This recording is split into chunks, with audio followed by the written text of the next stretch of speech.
London or anywhere in the past, they only used to teach boys. Girls could study privately, but not as they do now.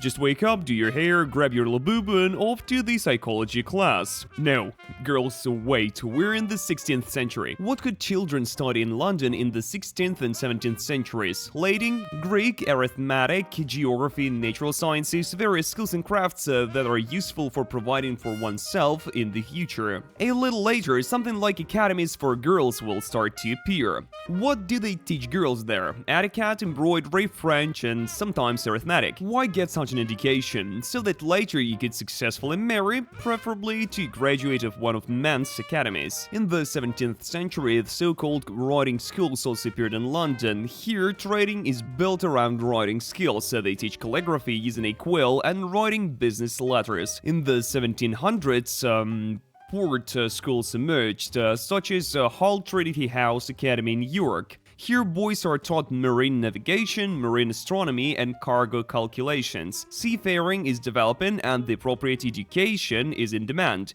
Interestingly, these academies still exist today. They honor their traditions and continue to teach their students both on land and at sea. Now let's discuss how medicine was developing in London and in England in general. In 1752, the British Murder Act was passed, which required the bodies of executed criminals to be submitted for medical dissection. Not for punishment, but for learning. While Oxford spent centuries pondering the nature of divine light, London began to heal people, cut, stitch up, and pull out bullets. So, medical education started to develop earlier in London than in Oxford, and medicine became one of the first areas where education became systematic and specialized. At the earliest stage, however, physicians in England were closely associated with religious institutions. Monasteries and abbeys were not only involved in spiritual practices, but also in medical activities, providing basic medical services. Treatment of wounds, infections, and injuries. Education in this field was extremely limited and focused mainly on theory obtained from religious and different ancient texts. From the end of the 16th century, when the Renaissance began, the science continued to develop, and doctors in London began to systemize their knowledge. This time we can see significant progress in anatomy, physiology, and surgery. One of the key steps in the development of medicine in England was the creation of the London Surgeons' Guild in 1368.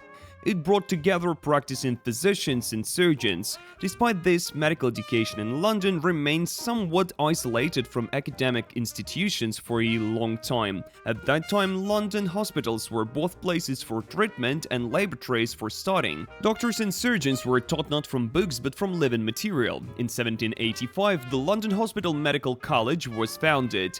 It became an important center for medical training and the start of university approach to teaching it. Next, another important step in medicine was the founding of the London School of Medicine and Surgery around this time. In 1800, the Royal College of Surgeons of England was established. It was in London that the Royal Society was formed, the oldest and the leading scientific society, founded in 1660. A kind of a club of interest, it was a scientific club of genius and madman level. Unlike universities, the Royal Society did not teach, but it did discuss experiments, publish discoveries, argue, write letters, and generally invent science as a genre. Among the members of this society are the inventor and natural scientist Robert Hooke, the founder of modern physics, Robert Boyle, Charles Darwin, and later Stephen Hawking. In short, all the great minds. It was here in 1665 that Philosophical Transactions, the world's first and longest-running peer-reviewed scientific journal, began publication. You might be surprised, but until the 19th century, London had no regular universities. University College London, or UCL, was founded in 1826. It was the first secular university in England. Nobody asked who you believed in, whether your dad was a viscount or where you ate your last meal, as long as you wanted to study.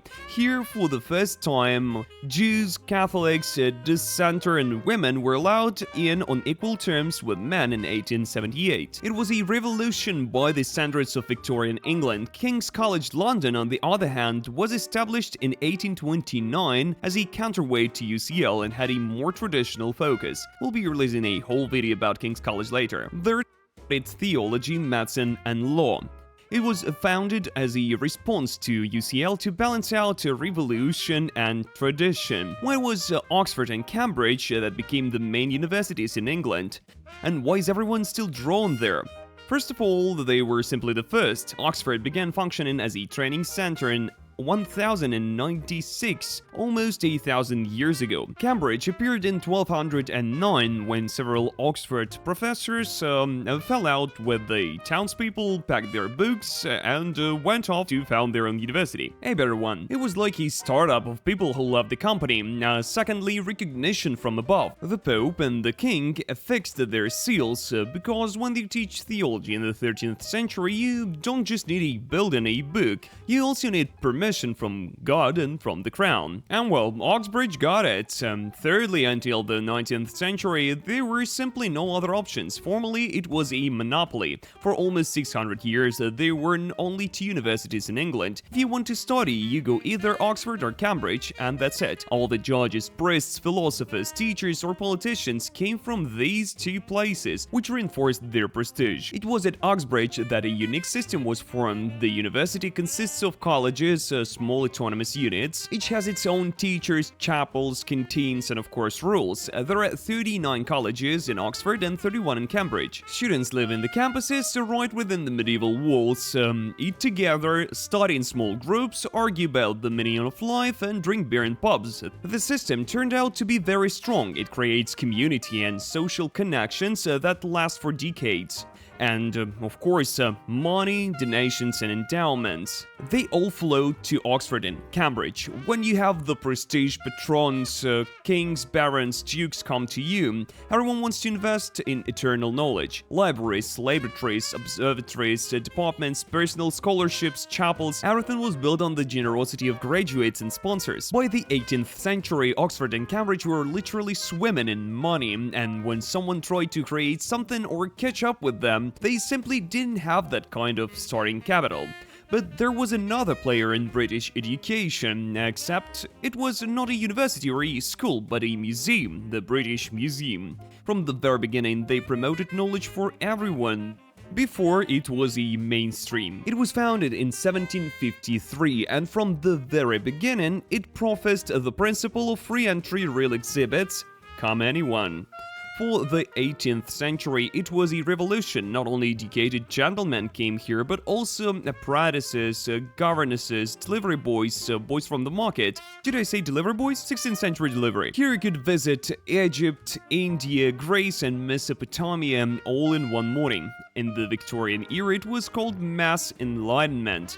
No matter whether you have a coat of arms or a Latin diploma, as long as you have access to books, corpses for educational purposes, and people you can always ask and learn something from. As a result, England got 2 poles of education, one with a robe, the other with rolled-up sleeves. Scan the QR code for our social media and all that stuff. If you're looking for international education, go to smapse.com.